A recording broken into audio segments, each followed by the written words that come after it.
Hello everybody, the Destroyer here, and welcome back to another cast of the Rise of the Witch King patch 2.02 version 5.0.1 from the Rise of the Pumpking tournament from October 2015. Today we have round 1, game 1 of a match between the players Eonwe as Isengard in the top left and his opponent Turgon as Isengard in the bottom right. And of course this is played on Spooky Fords, which was a custom map made for the tournament. But yeah, we have an Isengard mirror here. This is their first game in the tournament. So of course, it's a best of 3, of course. So if one player wins 2 of those, he will advance to the next round of the tournament. Or did, I should say, as this is being casted pretty well after the tournament, but you get the gist of it. We have a clan setting being thrown up from Eonwe there. And he's going to probably get a third furnace as soon as he can. There he goes. Same for Turgon here. Also going for the clan setting. And his third furnace. So it is literally an Isengard mirror. They're doing exactly the same thing. And you'd kind of expect that. This is pretty standard for Isengard nowadays in this patch. Clan setting start is pretty effective. Unless you're versing elves, it tends not to be very effective against elves. As wildmen fall very quickly. But against spam factions and such, wildmen and Dunler are great, because they're generally more powerful than a lot of the other spam units. Sort of. Don't quote me on that, but they're definitely helpful. Wildmen and crossbows, of course, is the general thing most players go for, and I'd imagine this is what Turgon is going to go for here. Will Eonwe throw down the Uruk Pit? He is doing exactly the same. Looks like both teams have gone for Creebane. It's their power. Not sure if it's Creebane or Creebine, but hey, whatever. I don't really care. There's Golem. He is on the field, of course. Doubt he would be used in a tournament match, but you never know. We have Turgon being sent into... Let me try that again. Turgon sending wildmen across the western ford here. Meanwhile, Eonwe sending his over this way. Turgon getting ready to intercept. He has seen them. And he is definitely ready. We have crossbows. We do have crossbows and wildmen out here. Crossbows coming from him as well. There they are. Called it. Of course, it's not really a shocker to anyone. Wildmen and crossbows would be the weapon of choice for an Isengard player. Because honestly, it is the most effective strategy for Isengard, generally speaking. So definitely, if you're trying to play patch 2.02, give it a shot. I'd recommend it. Crossbows, of course, are very good for countering wildmen as well. As you would expect. Wildmen are very lightly armored, so they do fall like wheat.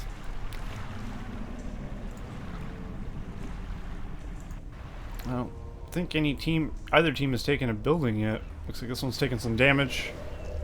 Both teams defending their buildings very well from attack. There's wildmen and crossbows everywhere now. At least this game's a bit more interesting than the last set, I would say, that I did. The first ones I uploaded were Maher versus Heiko. Maher absolutely dominated, so it wasn't too interesting, to be honest. It's always nice to watch Maher play, but at the same time, there was no little resistance. Looks like this furnace, no? Opting not to stop and attack the furnace. He doesn't have enough wildmen there to actually take it out anyway before getting killed off. Now, a fairly sizable force from Turgon's army? Yeah, Turgon. Both teams throwing up their Creebine. And there's a lot of crossbows here for Turgon here. He should win the battle pretty easily. And it looks like it might be that way. We've got more wildmen out there. So we've got the 1st Battalion of pikemen out in the field for Turgon here. Wait, is this Eonwe or Turgon? I keep forgetting. Damn it, Turgon. Okay. Turgon's creeping the white layer, of course. Try and get that gold in those power points. With that power point, I guess. I think it only gives one. Still, that's one power point and gold. Usually worth the effort, I'd say. Could make all the difference in the world, believe it or not.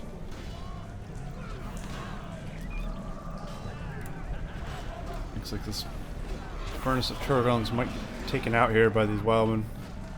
In fact, it definitely will. There's enough wildmen here to probably take them out before they fall. Oh, easily. So that's unfortunate for him. Of course, Turgon's not going to send those wildmen after the cave troll. They will absolutely be butchered. It would be a terrible idea.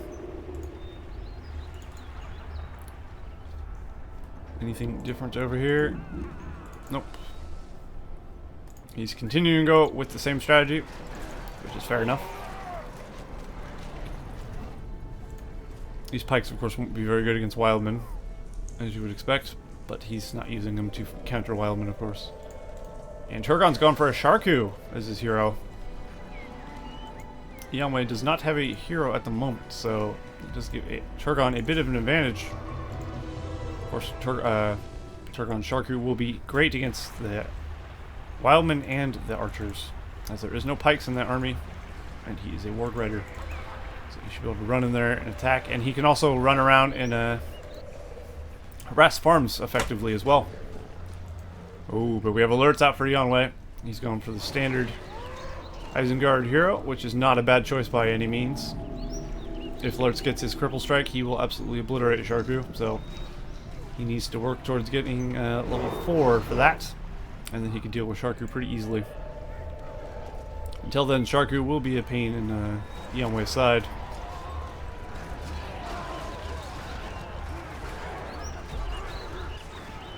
And this is why I don't scroll with my keys, in case you were wondering.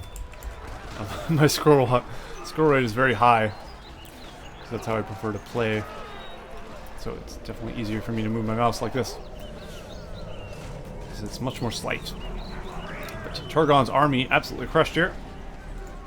Sharku's taking a bit of damage as well, but he manages to grab a level there and get away, and forcing Eonwe to get some pikes there.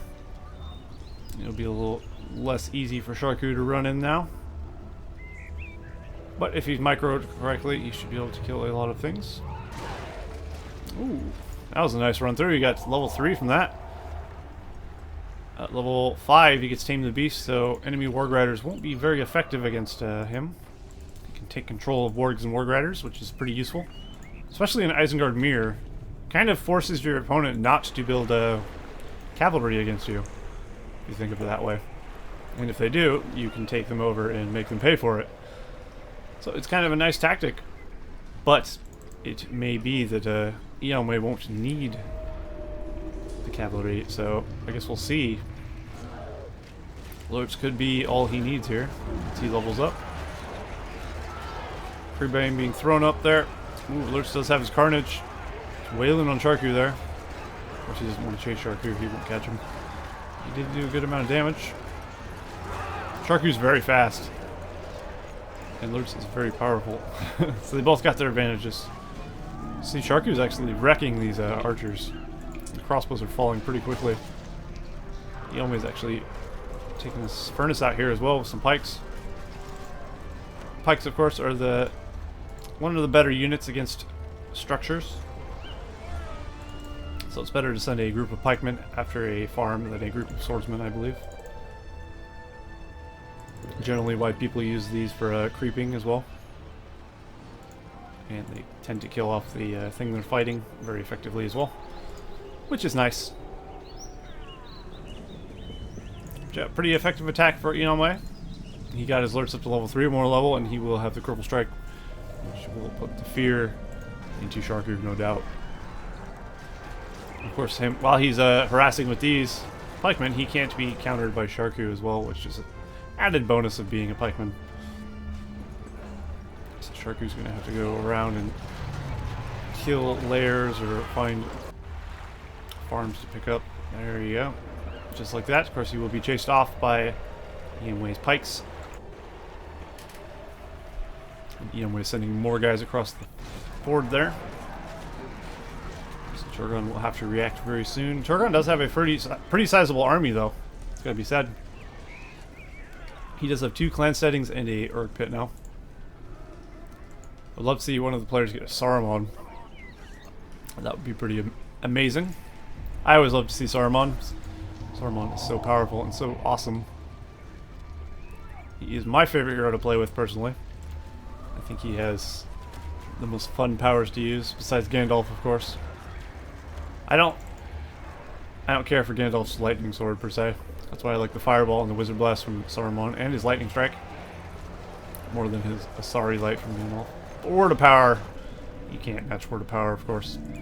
Because that is the coolest power to use. And here comes a big attack from Eonwe once again. Led by the mighty Lutz. Does he have War Chant yet? Turgon does. Yes, Eonwe does as well. So Turgon's Creepbane is still on recharge, as where Eonwe's is not. And one of the clan settings falls there. It's like some of these wildmen have torches. Which of course will increase their damage. Or do they? Yeah, they did. It's hard to say because there was a torch right here. I thought it was part of the background, but no, there was a group of wildmen with torches in there. Oh, unfortunately, the lords just fall to all the crossbows. So many crossbows. Here comes Sharku. He's level 4 now. We even have a Warg Sentry being thrown up for Turgon here. They can be pretty useful. Very nice for defense. They're essentially a spider hole expansion, but kind of where you can place anywhere, and it's not quite as spammy as a spider hole expansion for like a goblin, or a direwolf kennel expansion for a fortress for Angmar. But it's got the same idea. You get close, it sends out units, and they attack you. Pretty useful things. We also have 2 clan settings for Eonwe here as his thing there. What is this? That's just a lumber mill. Lumber mill, of course, would be very handy though. Both players being Isengard, they could go for Field of Fires, either one of them, which would increase their economy exponentially. Looks like Eonwe's actually going for Devastation, which is not a bad choice either. Can instantly get him a few thousand, or a couple thousand rather. While Turgon is going for Wildman, which could turn the tide of battle in his favor, so we'll see which one pays off more. This might be a good time to use it, actually. This is crossbow army needs some support here. Ah, that's where he's used it. He's going for the buildings instead. And using it to counter these X-Lords, I mean. From Eonwe. So Eonwe has upgraded this clan setting to level 2 to get the X-Lords. Sharku is in here somewhere. There he is. Still level 4, but he's doing some damage. Looks like Eonwe has got his own Sharku, who's already at level 2. Of course, Eonwe's Lurtz is dead. He's probably rebuilding right now, I would expect. But yeah, with the lumber mills, definitely going to help his income. Hopefully Turgon is doing the same. Doesn't look like Turgon's actually utilizing lumber mills. So Eonwe should have an economic advantage here. He does have a lot of furnaces as well as some lumber mills on the map. And continuing to spam them. Although the enemy Sharku is making that a bit difficult to keep there.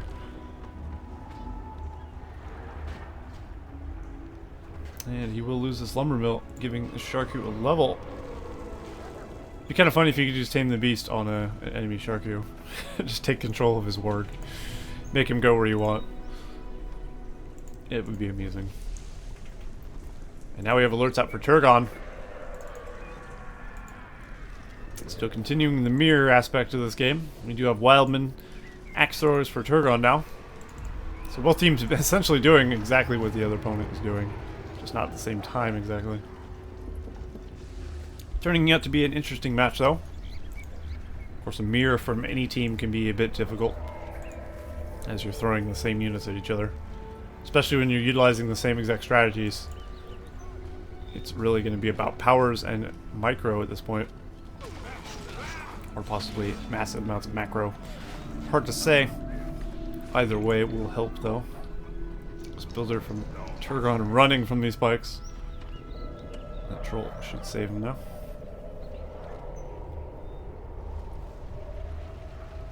And now Turgon will be pushing in here shortly with this massive amount of guys there. He does have a... Well, I can't really say he has a bigger army than Eonwe, because Eonwe has his army split up a little bit. He's got some in the north and some in the middle as well, which is actually a good idea. Looks like Eonwe is also attacking here with some wildmen. Axe throwers, taking out that furnace. So he's going for a double-pronged attack, which is probably a good idea, I'd say. As you see, Turgon is sending his entire army to defeat this couple of battalions. This would be the time to strike, but unfortunately, once he gets there, he'll have a smaller army than the opponent.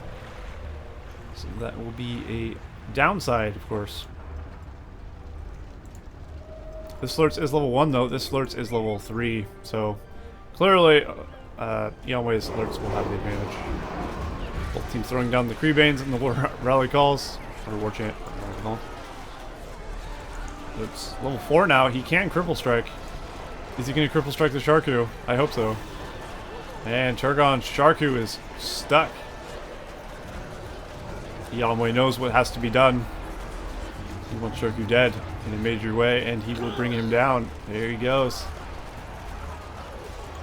And now Lurtz has level 5 leadership. That'll be a huge buff for his team. Fortunately, though, Turgon does have a lot more guys here. Well, maybe not. These Wildman Axlors are actually doing pretty good work. Although they are falling fairly quickly as they are very lightly defended. Very lightly armored, I should say. And Turgon's Lurtz is now level 4. So he's getting close to getting his leadership as well. Eonwe still has his Sharku, though. So that'll be handy for him. He's continuing to get more men. I think at this point, Eonwe should really go for Saruman. I can't really say what he's spending his money on. It's possible he already has, or he's just continuing to spam units, which is keeping his economy down, which would make sense, but... Oh, he's going for Berserkers. Not a bad choice, actually. Berserkers can cut through enemies pretty easily. Of course, they do die fairly quickly to arrow fire and axe throwers, as you see there. So that's unfortunate. Took a few men with him, though. And there you go. We have leadership for Turgon now. So his army is cutting through Eonwe's, who does not have their Lurtz here. Where is his Lurtz, anyway? I'm not quite sure, actually. Did his Lurtz die? Potentially. He might have got cripple strike and killed while I wasn't watching. That is a potential situation that could have happened. Now we have Saruman out for Turgon. There you go. And that could change the tide of battle. One Wizard Blast could take out an entire army of Wildmen, pretty much. So we'll see how that works out. Eonwe really needs his Saruman as well. She pretty much do exactly the same thing as his opponent. But of course, he does have to be careful that Lurtz does not cripple strike and beat the crap out of Saruman, because that is also a threat he has to be wary of. Lurtz is just in general scary against heroes with his Berserk and cripple. But we do have Berserkers being pumped out here, as well as the Wildmen and crossbows, and he's transitioning more into Axlors instead of crossbows now. Which is actually better late game, in my opinion. The Axlors still do great damage against units, but they do way better damage against structures, as they are Axlors. They're meant to do more damage against structures, as crossbows really don't do any, especially without the fire arrows. They don't do any at all. And of course, you can upgrade the Axlors with the Forged Blades upgrade in patch 2.02, so that is nice to utilize as well. And then now we have the clash in the center of the fords. We'll see who comes out victorious here. Of course, we do have the leadership from Lurtz being presented here, and we do have a big Wizard Blast from Saruman. Oh, brutal. Lurtz almost level 8. He can almost get his pillage ability, which would be nice. Netting him resources for kills. Saruman is level 2 now, immediately after that. And the army of Eonwe has been demolished. He's replenishing though. Doesn't he kill his berserkers? They fall pretty quickly, as you see there. They don't even get to hit. Unfortunate. Eonwe's gone for fuel the fires. So Eonwe's definitely going for a more economic thing. He's going to fuel the fires, devastation. Both economic powers. I swear. Devastation is being utilized by Turgon as well. He doesn't have a Wildman summon. Could be pretty big here, actually. Especially with the leadership of Lurtz. Saruman does get cripple striked. He does need to keep him safe. Unfortunately, he is able to cripple strike the opposing Lurtz there. Unfortunately, Saruman can't get out of the front. Oh, and he just fall there. That is unfortunate. And that is the dangers of cripple strike against super powerful, super expensive heroes. And Saruman will take a very long time to come back as well, which is unfortunate. Although it looks like Turgon is winning this fight. Turgon has more forces here on the mini-map at least, but he is right in front of Eonwe's base and is continuing to pump out men. Looks like we have a bit of a skirmish over here as well. Somebody's using freezing rain. Turgon's using freezing rain. Although his army was wiped out here. He is debuffing the entire enemy team, which is nice for him. We do still have alerts alive, just barely. Wow, he barely got out of there. And now Turgon will need more troops, of course, if he's going to continue this fight. Eonwe is pressing down on him very quickly. Barreling down with a very large army. With this amount of axe throwers, he's going to be in trouble. His structures wise, at least. A lot of these are wildmen, actually. They look similar from a distance.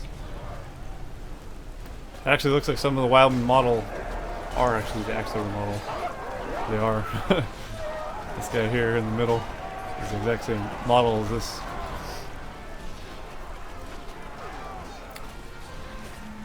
But in a straight up fight, in theory, Turgon should win because he is debuffing the entire enemy team, as well as benefiting from leadership, but I guess we'll see. Eonwe does have the numbers. And the berserkers are continuing to cut guys down as well. He does manage to take down that warg sentry, which will be useful. And going for the farms also. Just trying to cut off the economy of Isengard can be a bit tricky, as they are the best team for economy in the game. Eonwe has a lot of money saved up. He's got almost 800 of 1,000 troops on the field, as to where Turgon is sitting at 400 of 650, so Eonwe's definitely got the advantage.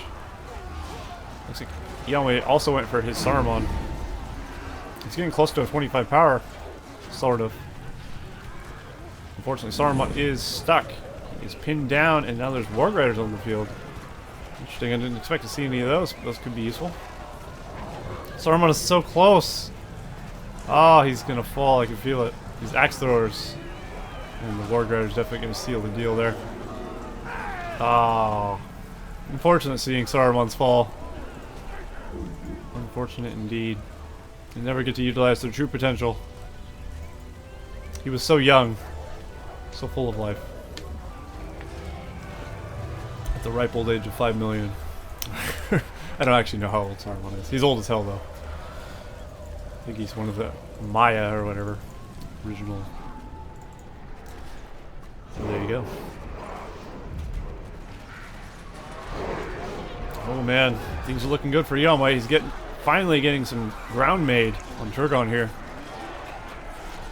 He's got a pretty sizable war-chanted army here with berserker support, cutting down these taverns. Not taverns, they look like taverns. These clan settings.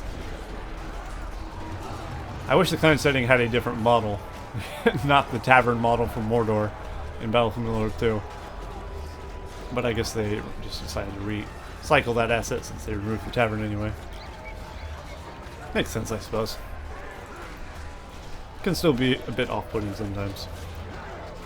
As you see here, Eonwe has complete map control now, essentially, with the exception of a few Warg Riders running around, running amok.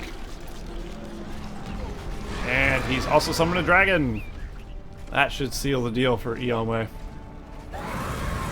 Turgon should fall here very shortly. The dragon will make sure of that. Although Turgon has got his Saruman back out in the field. So maybe he won't be out of the game yet, but if Eonwe keeps up the pressure, he should be able to take him out. Of course, heroes do have to watch out for Dragonfire as well. I think they do actually friendly fire as well. Doesn't seem to be hitting him, fortunately for him, though. Oh, that one definitely hit him. But Turgon is defeated there. By the might of Isengard from the north. So yeah, well played to Eonwe, and he wins round 1, game 1 of that matchup. Of course, they'll be playing another match, or possibly 2, depending on who wins the next round, or next matchup in this round.